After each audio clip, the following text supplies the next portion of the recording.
Did you guys know when Marvel sold off the movie rights to Spider-Man in the 90s? Because they were very broke. They actually tasked James Cameron to direct the first high-budget Spider-Man movie with Leonardo DiCaprio as Spider-Man, Peter Parker. That obviously didn't work out so well. Cameron abandoned the project and then went off to make some small unknown movie about like a boat or something. I don't know. Yo, wait till my guys is big Riz. And the Spider-Man movie we did get in 2002 was by Evil Dead director Sam Raimi and had Tobey Maguire playing Peter Parker. Oh boy, yeah. Yeah, the people's Spider-Man. Yeah, not that guy. And with the release of the movie came a video game tie-in release. Did I say that right? Yeah. For the 6th generation of consoles, which is the PS2, the original Xbox, and like the Nintendo GameCube. And at the time, there were like a lot of video game tie-ins for movies. Some of them didn't even really make sense. But with superhero games, mainly Batman and Spider-Man having a gigantic catalog of video games prior, I guess making a movie tie-in game for the first live-action Spider-Man movie just was a no-brainer. Spider-Man the movie, the game, was made by a still unknown development company under Activision's publishing called Treyarch, which since seemed to have died out, not making anything significant or memorable since the early 2000s. Treyarch seemed to have been in development of the movie tie-in game for the next generation almost directly after Neversoft's release of the first Spider-Man game, and at the same time Vicarious Visions was making Spider-Man 2 Enter Electro. It's quite apparent that both these projects shared a common ancestor, but branched off into their own titles. Where I first noticed this is how with Treyarch's game, they decided to keep my favorite design choice of having grates on the floor indicating that there is a vent above that you can crawl through, where I vented wasn't in Enter Electro.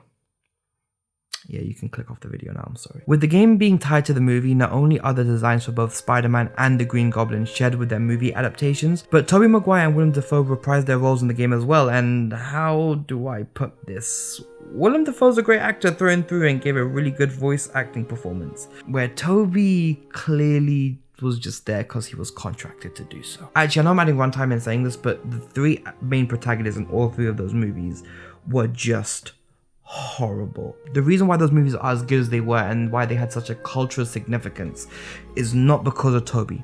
It's because of Sam Raimi. Tobey Maguire just seems so emotionless and unbothered in every line of dialogue. It's never easy, is it? Who are you? No, wait. Let me guess. The Emerald Elf? Me? I'm just a concerned citizen helping to clean up our fair city. I get this came at a time where video games weren't nearly half as revered in storytelling as they are now, thanks to like the Uncharted series, Last of Us, Assassin's Creed and Red Dead Redemption 2, but it's still a shame to hear how little care was gone into voice acting Spider-Man in a Spider-Man game. I would say that the graphical performance was the biggest overhaul compared to the last. The game being released at the time of the next console generation allowed not only the textures of the faces and buildings to be improved, that and this being made to look more like a live action representation where before it was more comic style cartoony, but also the draw distance is so much further than what the PlayStation 1 was able to do. The gameplay tropes, however, seem to be more like a reskin. The combat is mostly the same, with added combo moves that you can unlock through collectibles. The web moves are the same. The cool health and web icons from the previous game are replaced by these blue and red spider tokens.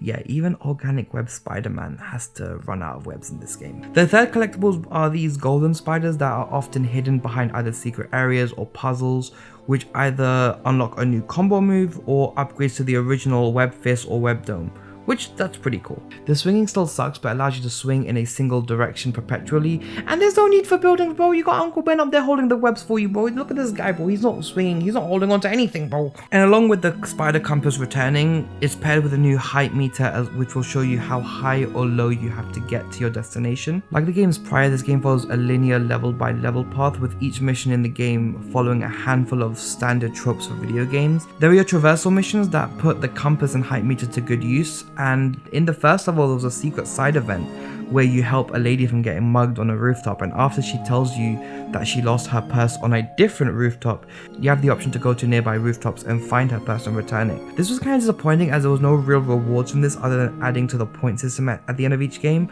but this encounter counts as probably the first optional citizen encounter in the franchise. The other types of missions are your classic beat 'em up missions, each with its own little twist, such as this one in Grand Central Station where you have to help civilians or even help cops who will then fight with you, or there's one with Scorpion that helps you fight alongside him where making sure none of you run out of health. There are 2 chase missions, one with Vulture and one with the Green Goblin. Both make you have to pause from the chase in order to fix parts of buildings that would otherwise harm civilians quickly before returning to the chase.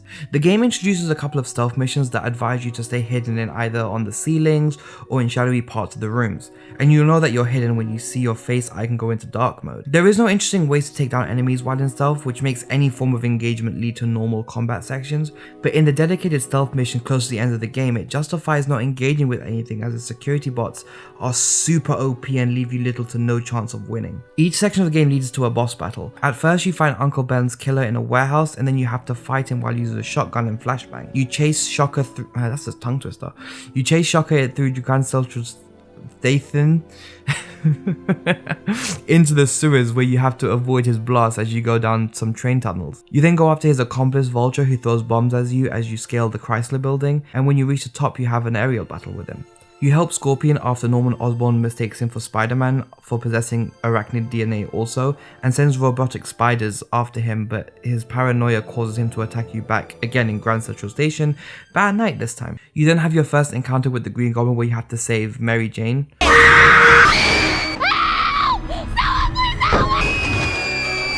Which then leads to a chase sequence with a mixture of both aerial and ground attacks, which honestly this fight was difficult as as he has this one choke move that will just drain all of your health and there's not much you can do to stop it or even avoid it. You then have the stealth mission that I mentioned earlier that has Peter investigate Oscorp as he believes it has something to do with the Green Goblin, fight a giant robot, which will become a pretty annoying cliche in most superhero games going forth. Then the final battle with Green Goblin where he kidnaps and takes it to the top of a just like in the movie, and have a similar fight with him before where you knock him off his glider and then fight him on the ground, leading to his eventual death. This then leads to a pretty silly conclusion.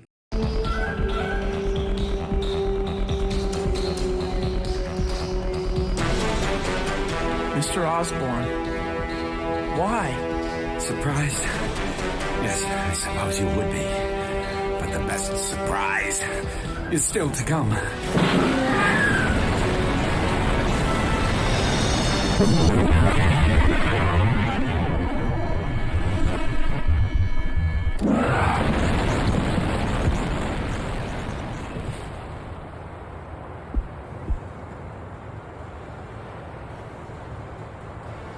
Tell Harry I'm sorry. I'm sorry too. Mary Jane, there's something I have to tell you. I know, Tiger. You don't have to say.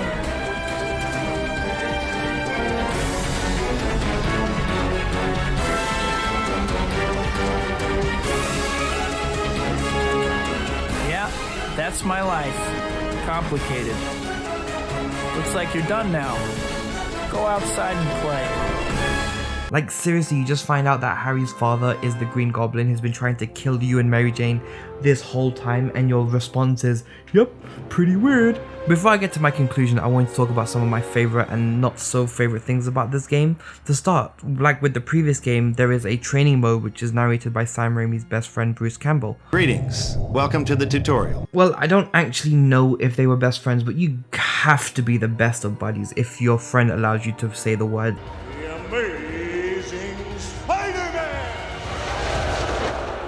for the first time in cinematic history. That's goated right there. And Bruce just insults you as he's instructing you about the mechanics of the game. Web swing over to your next objective. Use your compass and height meter to find it. If you can't find it, I can't help you. Unplug the machine and walk away. He even insults you in the first mission if you decide not to do the training beforehand. It's a tip for when you're on the side of a building. If you press the zip line button, you'll zip in the direction you're crawling. Of course, you'd know this if you played the basic tutorial, but I guess you're just cooler than the rest of us. There are some dumb arcadey stuff like survival modes, time trials, and pinhead bowling. Oh, I forgot to mention Bruce Campbell also makes like a ham sandwich midway through the training course and then just starts eating it as he's giving you the next. set of instructions. Button. I'm gonna grab a ham sandwich. Whenever you're done beating bad guys up, follow your compass and height meter. Okay, so here you are on the side of a building. Your next marker is up, so you could crawl. Also, like in the first game, there are cheat codes you can enter to allow some bonus stuff into the game. A really funny one is this big head and feet one where no other superhero game has ever... wait, never mind. Another way cheats can be used for this game is to change Spider-Man's look. You can play as Peter without his suit, an alternate costume design for Spider-Man by Alex Ross, a comic book legend. And then there are some really dumb ones that I didn't feel like recording, such as playing Mary Jane or any various NPCs in the game. I get why costume choices are hard for these video game tie-ins, and I'll get into that more in the next video, but I just found it really lazy how you just have like, oh, the Shocker Goon as your like custom costume just so you can add another costume slot to the game. And it makes even less sense because throughout the game, if you playing as these non-Peter characters, there are no voice dialogue. Everyone's just muted and they kind of contribute less to the game as before. Except one.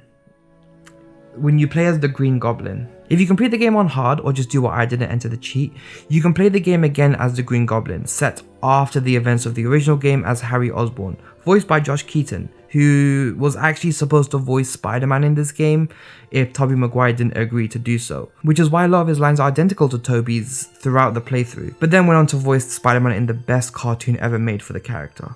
Anyway, as you play as Harry to investigate his father's murder, I didn't play every level as the Green Goblin, but I did want to see how they explained the Green Goblin missions, and they explained that in the first fight with him.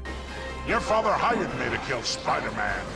He gave me the suit and some razor bats. Liar! Shut your mouth! It's still Willem Dafoe voicing his hitman, but with a voice changer. Playing as Harry is really fun as you have access to the ground abilities like Fast Run, which knocks down enemies, Pumpkin Bombs, and a bunch of other abilities on the glider such as the Razor Bats and the Afterburner. Honestly, this is such a great reward for completing the game on hard, or doing the cheat, and makes for a really great endgame experience.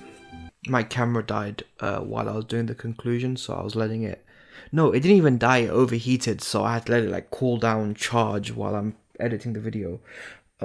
So let me just do the conclusion again. But hey, all in all, Spider-Man the movie game takes all the good parts of the previous titles and just improves on them exponentially.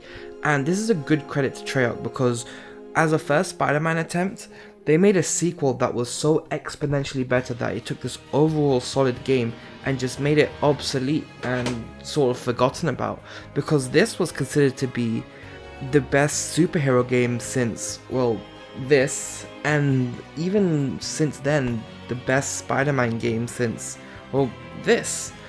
So that's what we're going to talk about in the next video. Thank you guys for watching. I've been Big Riz, and yeah. Safe. I can't do endings. I can't do it. How do I end this?